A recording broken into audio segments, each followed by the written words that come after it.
All right, man. Peace. So, brothers, this is going to be the latest entry into the series, Don't Have Children Too Young, Black Man. And the reason why this series is so important, at least in my mind, is because brothers have to understand the continuity of life. When I say the continuity of life, I'm talking about how things flow. Many times we end up in bad situations because of decisions that we make in our youth. People think that when you're 12, 13, 14 years old, you have a long life ahead of you. Well, the content of your life, the quality of your life is almost wholly dependent on the decisions that you make when you're 12, 13, 14 years old, believe it or not. How serious you take your life at that age is going to determine how many options you have. Because options have a direct correlation to power. If you don't have power, you're not going to have options. And if you don't have power, not only will you not have options, but you're not going to be able to live the level of a life that you want to live, because everything's going to be stipulated to you. Women are going to tell you what to do. You're going to spend the vast majority of your life being told what to do, and all it's going to do is reinforce a slave mindset that you're probably going to pass down to your children, especially your sons, and the cycle's going to repeat. And that is why we stay at the bottom as so-called black people, especially so-called black men. We're not breaking the cycles appropriately. We're going to see over the course of this case here that this young man, Robert Gorey, has found himself in quite a quandary because he decided to impregnate a young female while they were both very young, both under the age of 20. And that decision has affected both of their lives in a very traumatic way. I cannot stress this enough. Brothers have to grasp this. The average woman only looks at you as a means to an end. They don't really want an actual relationship most of the time. They just need a man as a stand-in because he produces the sperm or the seed that's necessary to impregnate them. The woman really wants the baby much more than they want to be in a real relationship. After a while, the relationship becomes too much of a burden for them because it's stopping them from satiating or satisfying their endless curiosity. The woman is so curious, and it leads her to make bad decision after bad decision when she's not being moderated. When you have a young cat like this, who pretty much is not experienced in life and does not quite know what people are actually trying to get from him, it's easy for him to be used as a pawn and as a prop. And a lot of times cats don't figure it out until it's too late, and they become resentful and they lash out in different ways, as we're going to see over the course of this case. But once again, brothers, please grasp this. For the most part, the average Western woman is going to see you only as a means to an end, as an avenue to satisfy or gratify herself in some way to accomplish her goals, whatever those might be. To quote unquote get married, to quote unquote have a child. They really don't want to be with you for their entire life, but they need you at the moment. You're like a fancy purse or a nice pair of boots or shoes that she's going to wear while it's hot. But once she gets bored, once she gets accustomed to you, they're going to throw you up under that bed, move on to the next. The average female will. Are there exceptions? Absolutely. But that's why we have to have discretion and scruple so that we can discern who's who and what's what. So anyway, they're going to talk about it. I'm going to chime in. Plaintiff Robert Gorey dated the defendant, and they have a child together. Robert claims when his relationship with the defendant got rocky. And you know what? This cat's face, this should really be the poster for all so-called young black males who have a child too young. He has that look on his face like I have my whole life ahead of me, and I impregnated this broad, and look at me now, I look miserable. He regrettably cheated on her, and he's suing his ex for the value of personal property. Defendant Cynthia Dominguez says things with Robert were good until he was arrested for assaulting her in front of her mother. I have a hard time believing that things with her child's father were good until he got arrested for assaulting her. I think that things were good in her mind because she found a willing pawn, someone who was not experienced. Once again, brothers, that's one of the main reasons why females try to rush you when you're young, because they know that's the time to get you. It's almost like you watch National Geographic. The cheetahs, the leopards, the lions, they seek after the young, right? The young antelopes, the young deer, the young zebras, because they're inexperienced. They're more likely to make mistakes, which will result in them being devoured. It's the same thing with you. When you're 17, 18, 19 years old, females who are desperate, especially if they come from a background where they might not be receiving as much love in the household and they're seeking it from a prop in the form of you. They'll say what they need to say to reel you in until they have what they want. And then next thing you know, you're 18, 19 years old, a young quote-unquote father, stuck in her house with her parents, with all three of them telling you what to do like a slave. What now? Cynthia claims despite the fact that she stood by his side, Robert assaulted her again. And now, for him to be assaulting her that much, that tells me that things came at him way too fast, and he was not quite sure what he was getting into until he was already in it. And he was like, wow, you know, it's too much pressure. A lot of these dudes, they can't deal with the pressure when it comes. And for the most part, in American society at 18 years old, there's no way that you're going to be able to deal with the pressure of being a pseudo husband to a young female like this, and a father. You have nothing to teach at that age. What are you going to teach at 17, 18 years old? How to play video games? That's all most of these little young dudes know. That and how to roll a blunt. he hasn't seen their son in 3 months. She's countersuing for emotional distress. All rise. This court is now in session. The Honorable Judge Greg Mathis presiding. You may now be seated. Start with you. Yes, I met Cynthia through mutual friends in 2016. We became official in December of 2016. In March of 2017, she became pregnant. So they became quote-unquote official in December of 2016. In March of 2017, she became pregnant. So basically through 4 months of a quote-unquote relationship, he decided that he was going to impregnate her. Or maybe he didn't quite consciously decide it, but subconsciously he decided it by having quote-unquote unprotected sex with her. And she was good with it, most likely because she viewed him as an idol. They're both from Wisconsin. I'm not quite sure which part of Wisconsin they're from, but who knows? He might be one of the very few young so-called black boys in her school, and that would make him prime property, prime real estate. Many of these young females of various races, especially in communities where there are very few so-called black men, view the so-called black man, especially as an adolescent, as some type of trophy or golden statue, because they spend most of their time listening to hip-hop music and R&B music, and they idolize so-called black people, especially so-called black men. So I could imagine all the little girls fighting over him. I mean, he looks like someone who the young females would find quote-unquote comely. And that's all the more reason why he has to be steered in a direction that he understands and grasps his importance within his own life.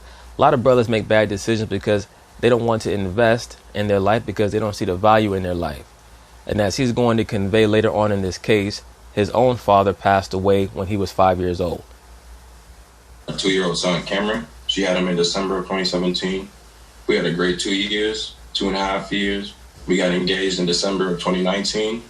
And I said a lot, like last few months of 2020, going into 2020, our relationship became really rocky and unstable because of communication and trust. So in May of 2020, I made one of the biggest regrets of my life and worst decisions. Ended up cheating on Cynthia. Bullshit. You didn't end up cheating on her in May of 2020. You was quote unquote cheating on her before that because you were trying to figure out a way to get out of this commitment that you found yourself in.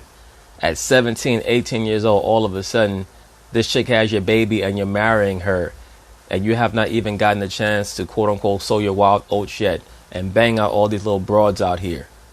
You're stuck with this person at 18, 19 years old.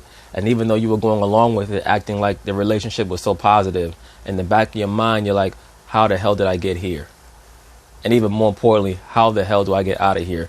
I'm going to do something desperate. I'm going to try to fuck somebody that we both know. With a family friend. I was so embarrassed. I moved to Texas. Get out of here. He said that he slept with a family friend.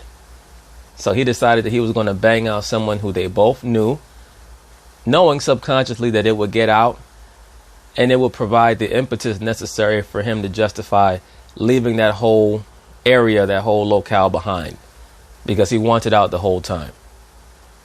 And then the next day I sat there and thought, why did I move? I'm stupid because I lost my son I lost my dad when I was 5 years old. And I know the pain and the hurt that he has to go through because he's just young, and I just went from seeing me every day to not seeing me for 3 months. I can only imagine how much, like, he was just looking for me and wondering where his dad is. When did you discover that he would be hurt? Because this is not, we split before, and I left for about 4 or 5 days. And That breakup makeup shit. They split before. Brothers, those of you out there who are this dude's age, 16, 17, 18 years old, you should not be getting a female pregnant in this society. And I've stated this explicitly. A man should not even think about getting a female pregnant until he's at the very youngest, 35 years old and situated. At 27, 28 years old, the vast majority of so-called young men, particularly so-called young black men, which is the only demographic that I'm speaking to, for the most part, y'all ain't got your shit together, man. So what are you doing? Knocking up one of these crazy ass broads, claiming that they're going to be with you. I got your back. I'm going to hold you down. Bullshit. Most of these chicks are just trying to use you for your sperm. And once you get them pregnant, they're going to start acting a bigger fool than normal because they know now I have a connection with him that cannot be broken. So even if I want to leave, he's still on call. I can contact him and nag him whenever I want because we have the kid. If we don't have the kid and I start acting stupid, he could leave and never speak to me again. So once I have his baby, I become the boss. And I'm sure he did not realize any of that before he knocked her up and got her pregnant, which I'm pretty sure was a mistake on his part. And the family pressured him into marrying her. Once again, don't neglect the racial dynamic. Of course, as we can see, he's quote unquote so-called black, and she appears to be Central American, probably El Salvadorian or Guatemalan, something like that. So for them to welcome him into their home, that was their way. That was her family's way of saying, look, you humbled our daughter. We're not just going to let you run off and, do the black guy thing because, this society teaches that the only men who leave their families behind are so-called black men. So I'm sure they let him know, you knocked up our daughter, you are going to marry her. Back, and he was so mad and wouldn't hug me. He wouldn't run to me, wouldn't look at me, wouldn't nothing. I had to work my butt off to get him to love me the way he did before I left and did all that. So this time when you left for 3 months, you already knew what it had done to him for 4 days. Now look in the background. Just to the right side of the frame, we can see the video game arcade equipment. I think that's Mortal Kombat. So this young man, he's like a young kid, man.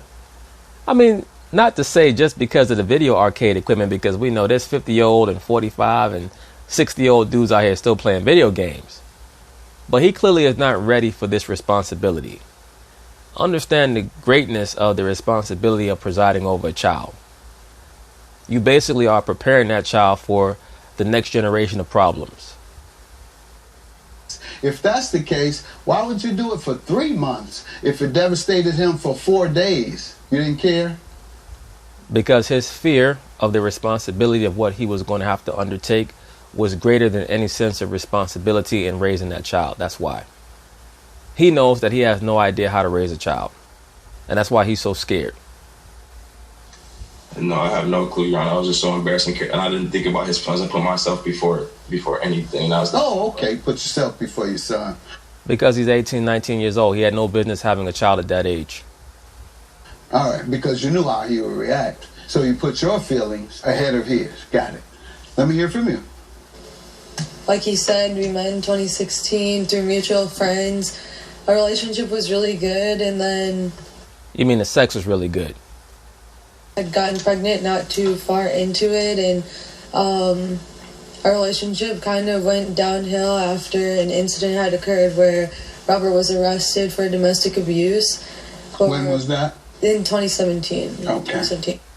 She keeps talking about how the relationship went downhill after he was arrested for domestic violence or domestic abuse.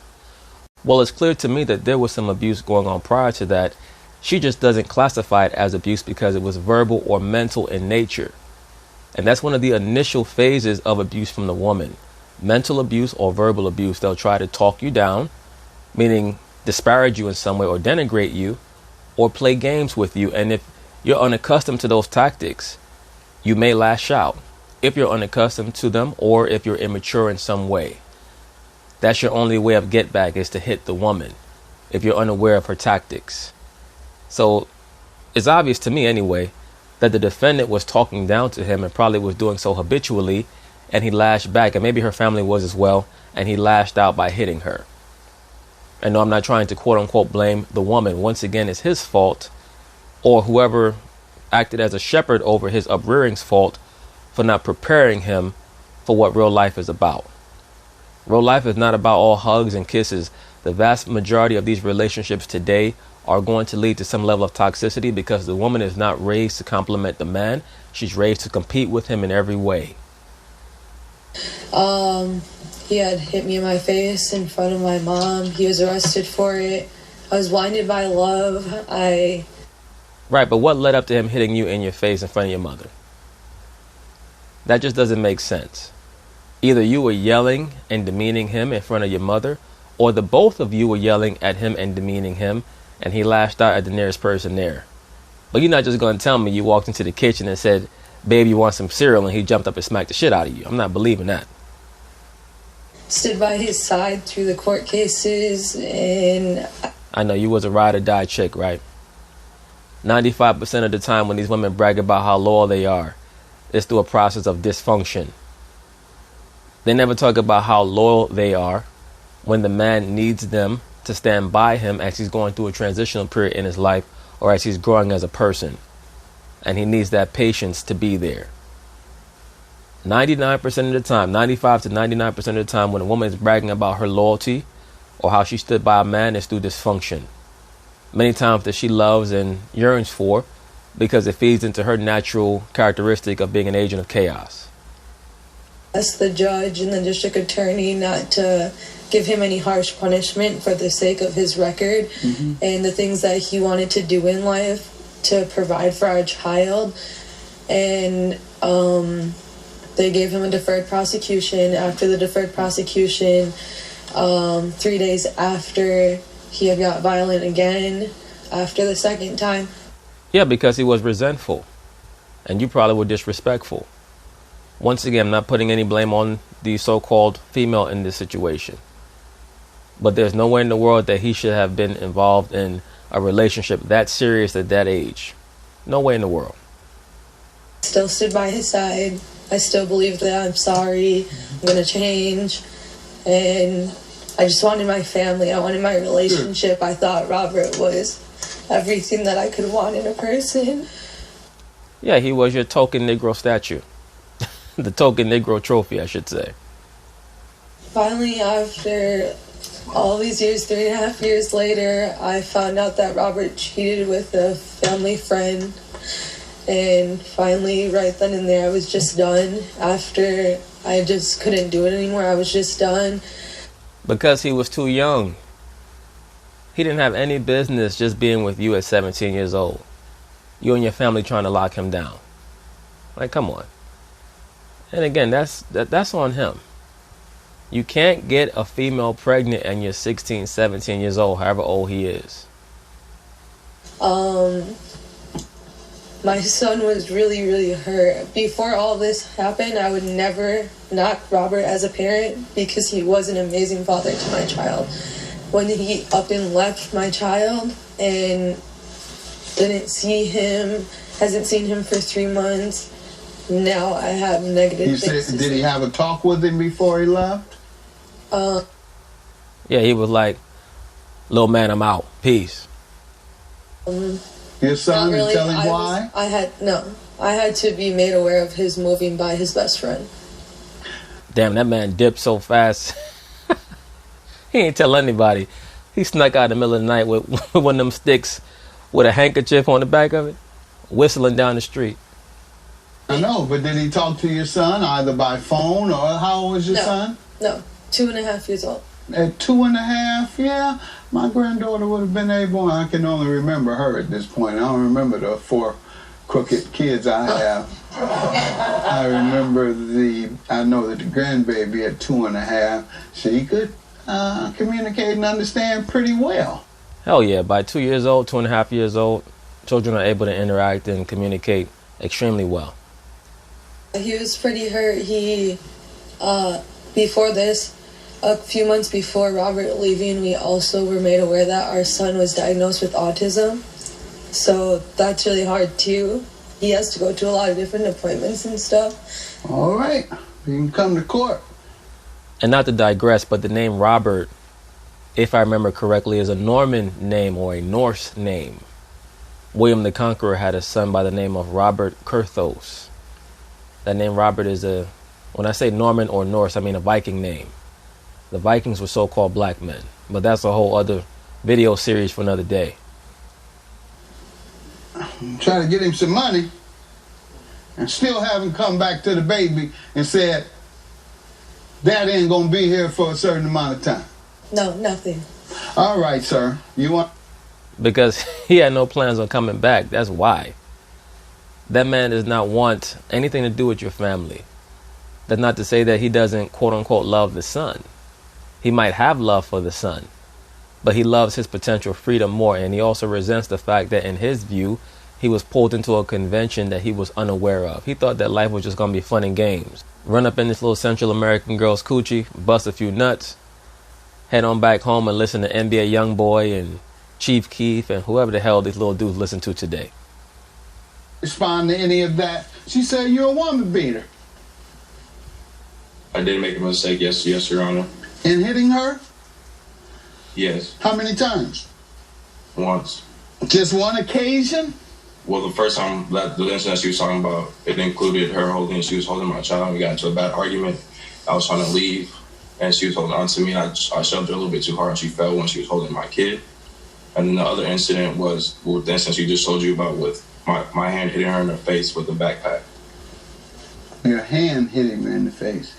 And don't soften it up. That doesn't make it sound like that. Yeah, it don't make it right. You hit her in the face. Wasn't your hand. Yeah. You. Yes, Your Honor. My brain told my hand to slap her with a backhand to the face, as a pimp would. You weren't ordered to get counseling on any of this? The alternative sentencing they gave you? Did they order anger management counseling? Yeah. Yes, Your Honor. Did you go? Do it. Yes. Okay. Until probably like the last 3 months of it, of probation. How many months were you ordered to go? I was until you see improvement. Until he said otherwise. And you went every month and had to show them evidence of going to the I don't necessarily anger know how it worked to the T, but my PO officer would contact my anger management counselor, and they would talk on the phone and let them know if I'm progressing or how I'm doing, or if I should keep going or if I should stop going. And you left at the third month? No, I didn't leave after 3 months. You left 3 months? 9, 10 months. And then I started going for the last 2 months because I didn't have insurance anymore and I couldn't afford it because it's expensive. All right. The probation officer and ultimately the judge accepted that. You don't have insurance, so that's something everybody can say. Yeah, and that's a good one. We better spread that word around. When you're on probation and you can't come, you just tell the judge you can't make it. No insurance. Stop calling me about that. No, I can't make it. I done told you, Judge, I don't have any insurance. No, this locking me up. Don't even think about it, Judge. Don't get me mad. Don't upset. Dog got jokes now. You know, brothers, life comes at you very fast, man. It really does. You be 17 years old one day. Next day you turn around, you're 32 years old. Next day you turn around, you're 55 years old, man. You have to make sure that when you're young, you make the correct decisions. And the vast majority of correct decisions are going to revolve around disciplining yourself by saying no. No is the most powerful word in the English language. By sacrificing, disciplining, not immersing yourself in self-exaltation in the form of doing whatever you feel like doing at the moment with whoever, it's going to keep you out of a lot of dumb shit, man. It's going to keep you out of a lot of dumb shit. No insurance. No, sir. Is that what you told him? Let's move on, sir. All right. Tell me about your son. That's the biggest issue for me. And that's nothing I'm going to play with. What happened with your son, sir? Did you tell him you were leaving? And why haven't you been in touch with him since, if what she says is true? I have reached out to her ever since I've been down here. There's no. Let's start with the beginning. Did you tell your son you were leaving? No, he had no clue. Why? Because he knew that what he was doing was wrong. The plaintiff knew that by leaving his son, he was doing something wrong. So that's why he didn't say anything. At the end of the day, his son is the most important responsibility that he has in his life. So he knew that if he was to look his son in the face and say, I'm leaving, his son's going to say, Daddy, why? And he's not going to be able to explain it properly. I think he wasn't with us when the situation occurred and the way everything played out and unfolded, because it happened inside of a car. Okay, about calling him the next day. Daddy's not going to be home for a while. I explained to my granddaughter when I'm just going to be gone for a week or two. Yeah, I told my granddaughter last weekend. I said, Dad's not going to be home. I got to go film some court shows, and then I got to head down to Atlanta for Freaknik. I said, Granddad has to work. She said, work on TV? I said, yeah, Granddad got to go to work on TV. What you see on TV, Granddad has to go out of town and do it. Make that money, Granddad. That's right. She pushed me out the door. Hey, her and Linda at the same time, they pushed me out the door. Hell yeah, Linda needs you out of the house in time for her trainer to come over. Her personal trainer. Train the hell out of her. All right, so I guess you were shamed probably because I do think you care about your son, does he? Prior to that, those 2.5 years, you say he was a great father. She claimed that he was a great dad, but she might change her story at any moment. This chick here is heartbroken and bitter. And she's never going to care about him in the same way again. Ever. Brothers, know when something's over.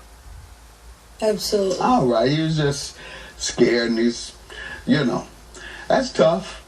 And people, in many instances, avoid dealing with tough things. I wouldn't say that people necessarily avoid dealing with tough things. Sometimes people will get upset with you because they have a yearning for confrontation. Confrontation is something that you should only engage in when it's necessary, because confrontations can become altercations. And if you're a three-dimensional thinker, you have to care enough about your future to understand when something's not worth your time. Many times in various situations, both parties know when something is over. So when one of those parties wants to have a huge confrontation about it, it's so that they can get the closure that they're searching after, because that's the overall interaction paradigm that they subscribe to. They subscribe to these big blow-ups that will end in possibly a dust-up or a permanent separation. Other people can, quote-unquote, for lack of a better term, read the tea leaves, see something's over, and just be like, peace. And that's it. So there's not necessarily a program on how to deal with a tough situation. You have to do what's best for all parties involved, starting with you. Especially when you know that you're dealing with someone who's cantankerous. Belligerent, cantankerous people, they're going to lead you down a dark path that could end in your incarceration if you're not careful. And that's a woman or a man. A lot of times you have ignorant dudes. Oh, that nigga, he pussy. He don't want it. Yeah, what he don't want is 25 to life. That's why he's not paying you no mind. Because he's not trying to deal with your bullshit. Your life is not worth shit to you, but maybe his life is worth something to him. You're 22. Over the course of my life, since 22 and beyond, I've avoided dealing with tough things. You just kind of, it's too tough, too emotional for me to deal with, so I'm just gonna avoid it and not deal with it. But I have something to say, if that's okay. Certainly. I do have an apology letter that I wrote for Cynthia, and it's partially to Cameron too, but it's more for Cynthia because she had to sit there and deal there and watch my son go through that hurt and that pain, not once, but twice. So I do have an apology letter that I would like to read to her. Please do. It says, first I want to apologize for the hurt I know you and Cameron went through, and for embarrassing you and putting you through all this mess. I love you and Cameron more than anything in this world. I want to spend the rest of my life with you guys until I'm 6 feet under. I love you, and I hope somewhere in your heart you can forgive me. I'm sorry, and I'm truly sorry for breaking our promise and God's promise to each other. Oh, Your Honor. All right. That'll be enough to get him back in the door, but that's not going to be enough to ever allow her to forget the trauma that she feels he put her through, because you have to remember the woman is a narcissist. So she only views things from her perspective. She's incapable of viewing things from the perspective of the other person. You know what they call empathy today? For the most part, the woman doesn't, she does not convey an understanding of true empathy. They can convey a certain level of surface empathy, but not in its fullness when it's involving them. They can comprehend, the emotional state or the emotional effect of a traumatic event on both parties when they're outside of the situation. But when they're one of the parties, no, they don't. They don't care about the other person at all.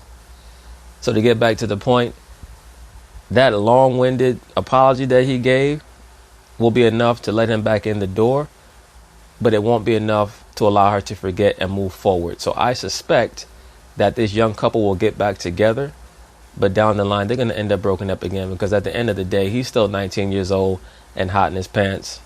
And who knows, with these women, they're so whimsical, so capricious. This broad might be crying for him today and then, quote unquote, meet someone in college a year and a half from now and decide that she wants to, serve her royal oats or her wild oats on her own in college with some new dude or someone that she met down the street or what have you. Ma'am, is that enough for you all to reconcile? I mean, the mistake of the real deal would have been when he assaulted you. That's when you should have left. And it may have taken you longer to forgive him under those circumstances. But doesn't that make you feel better? Don't you respect that? What he just did and said? Do you feel he's sincere? We'll see. You see that? She ain't moving past it. If I'm an advisor to the plaintiff, I'm saying, bruh, you better make sure that you get your future together. Because there's a saying that, hell have no fury like a woman scorned. This chick right here has it out for him. And she's going to get him back in one way or the other. Especially since he, quote unquote, cheated on her with a family friend. When she gets the opportunity, she is going to sleep with someone else. And she's going to throw it back in his face, too. We'll see. Yeah. All right. So the value of the personal property you're suing for, let's talk about that. Yes, it's MacBook, PlayStation 4, and 5 pairs of Jordans. We recently lived together when all this happened. I left to Texas, didn't get the chance to go grab any of my stuff, so I came back to Wisconsin. Messaged her via Instagram to ask for my stuff. She said no, so I wasn't able to get at my stuff. Your counterclaim for emotional distress. Mm-hmm. How does he owe you? Is it the assaults? The assaults, the emotion, literally that. Emotional distress. After he left, after he cheated, not only I had to deal with my own heartbreak, I had to deal with my son's heartbreak, and I had to deal with my entire family's heartbreak, and I had to deal with a town of people who knew us and the relationship that we put out there. And Robert just got to pick up and go, and... So that's the real problem. You're upset not only at what he did to you, but what he did to the image of your relationship, because once again, the vast majority of women, not all women, but the vast majority of women seek after outside validation. So to be a part of their lives, you have to play that role with them. And females, many females are heavily into this. It's like they want to, they get with a man and they're projecting the image that they feel like they need to project to get the man and keep him, interested. And then after they're no longer willing to engage in that form of a relationship, their new intent is to bring you into their cult, whether it be their family gatherings or their little clique of friends or what have you. Because, the woman always is trying to convert energy. At the start of the relationship, especially if she's the one interested in you, she's exerting all the energy out to, form the bond. But once she's ready to move on to the quote unquote next phase of their relationship, she wants to make you think that it's up to you to constantly want to impress her, even if she's the one who sought after you. Because it's all an act. The woman has no real intention on changing herself to be with you. Her whole thing is, how do I convince him to understand that he's going to have to change himself to stay with me? not deal with my child, not deal with myself, not give me no explanation. Actually, before he left, he told me that he wasn't sorry for what he did and that he had no guilt for what he did. I'm sure he doesn't, because I'm pretty sure that you were involved in a lot of verbal abuse towards him. You're not just going to tell me that he just starts slapping you out of nowhere. And you notice she always starts the story out with him hitting her or slapping her. She never starts it with what initiated the altercation. Okay. I literally had to watch my son. Robert had a game room in our house. My son would wake up every day and go to his game room, sit on the couch. My son is not someone who just sits still. My son is wild. He runs around all of the time, from the minute he wakes up till the minute he goes to sleep, unless he's taking a nap. And my son would go to Robert's room every single morning and cry, like not throwing a fit cry, my heart hurts, my feelings are hurt cry. I had to put my own heartbreak and my own feelings aside so that way I could put his feelings first and foremost before mine and make sure that he was okay. I tried everything to distract him from the fact of not realizing that his dad wasn't there. There was nothing I could do except for deal with the situation at hand and care for my son to the best of my capability. And she's never going to allow him to forget any of that either. Once again, so-called black men do not have children too young. You're not suing for the assaults? That's not part of your emotional distress?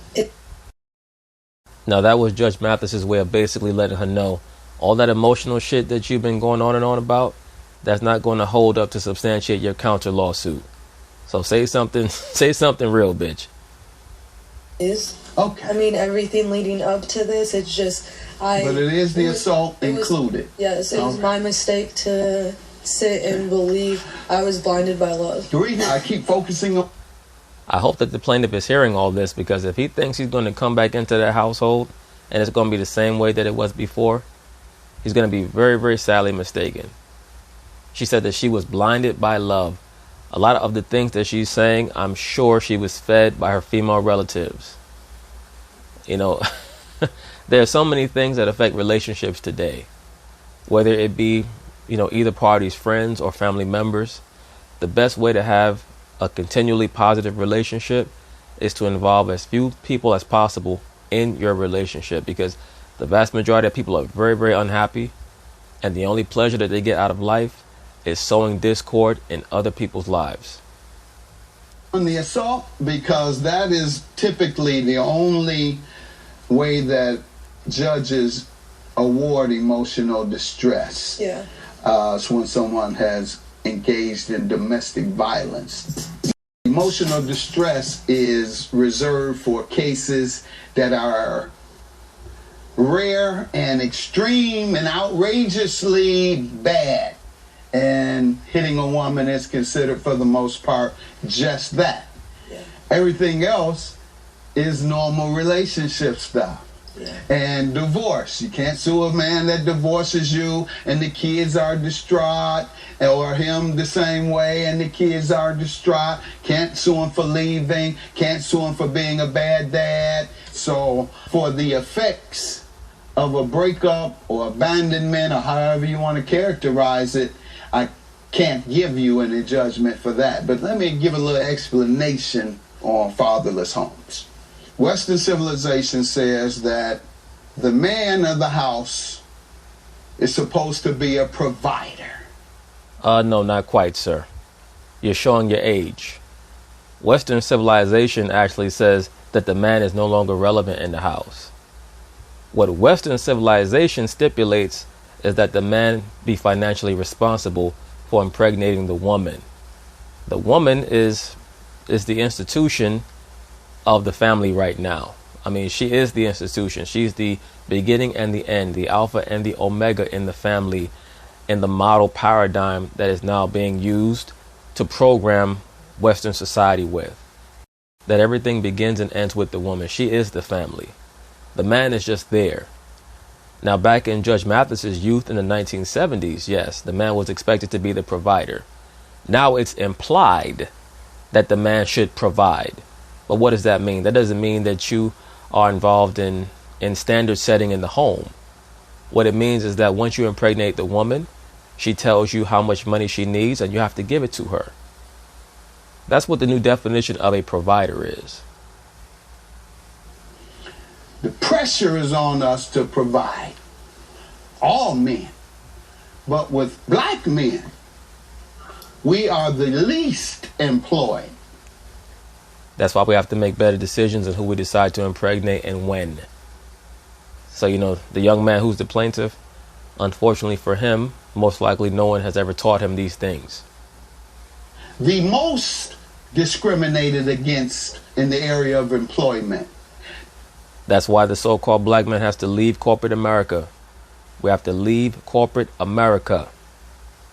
You have your wife or your partner who is pressuring you about not bringing money in. The same partner who most likely told you that they're going to have your back. They love you so much. They're so loyal. They're so different from all these other women. Brothers, all these women are the same. They have different personalities, but they all have the same nature. You must understand that. The provider you're supposed to be. You have your children looking at you talking about, why can't I get the latest gym shoes like all the other kids in the neighborhood? You know a dude is old when he calls sneakers gym shoes or tennis shoes. And once again, when I say that all women are basically the same, I'm not saying that they're all bad or they're all selfish or they're all greedy. What I mean is that they all have a nature. In the same way that a pit bull has a nature, or a penguin has a nature, a grizzly bear has a nature. Men have a nature. We all have different, idiosyncrasies that vary from man to man or person to person. But we have a nature. And the woman's nature is geared towards certain things. Daddy, why don't you get a job? That's why we have so many fatherless homes. Because they can't stand the pressure and the frustration. Well, the main reason why we have so many fatherless homes is because the global government has been working through the woman now for the past 50 years or so. The reason why they've been working through the woman is because the woman is the easiest to manipulate. She does not question societal agendas or issues if she knows that she's going to be placated by that same society. So that's the reason why there are so many liberal black females. They know that liberalism empowers them. Of being unable to provide for your family. So instead, you either leave immediately or you turn to drugs to dampen the pain of poverty. I'm teaching now, and I'm supposed to teach. I'm teaching, I'm preaching. Stand your ass up and clap for me. I'm here for not just the crack joke. Not just the crack joke. Look at Robert. Robert said, "Thank you, Judge. Yes. I had no idea any of this shit was going to happen before I knocked this broad out."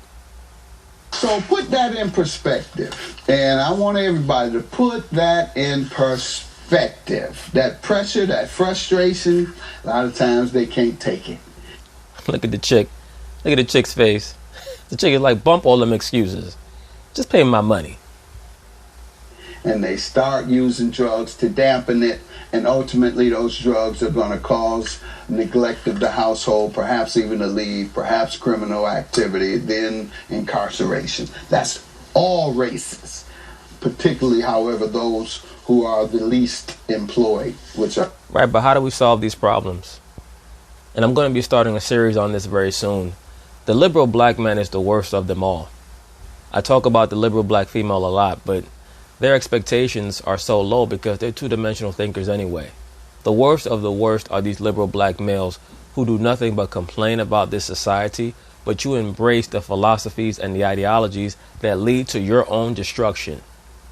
Mathis just went on a 30-second spiel about the difficulties of being a so-called black man in this society, when it's actually liberals who are trying to empower women even more and disenfranchise men even more.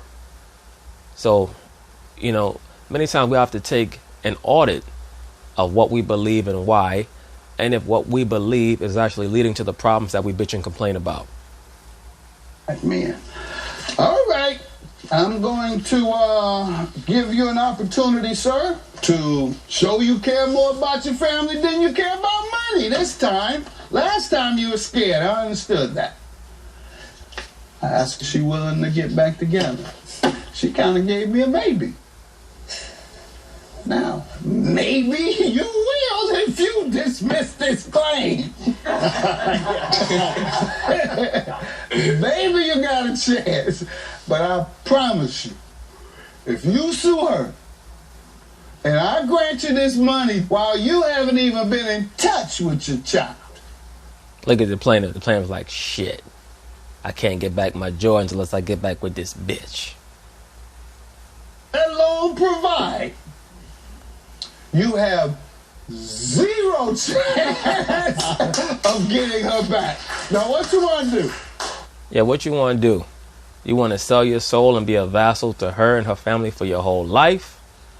Or do you want to go through on this lawsuit, win, and basically have a son who hates you for the remainder of his life? I mean, that's the options for the so-called black man. Like DMX said on that song, Who We Be. The options: get shot, go to jail, or get your ass kicked. I want my family back. All right. So you're dismissing the case. Look at her face, shooting him the side eye.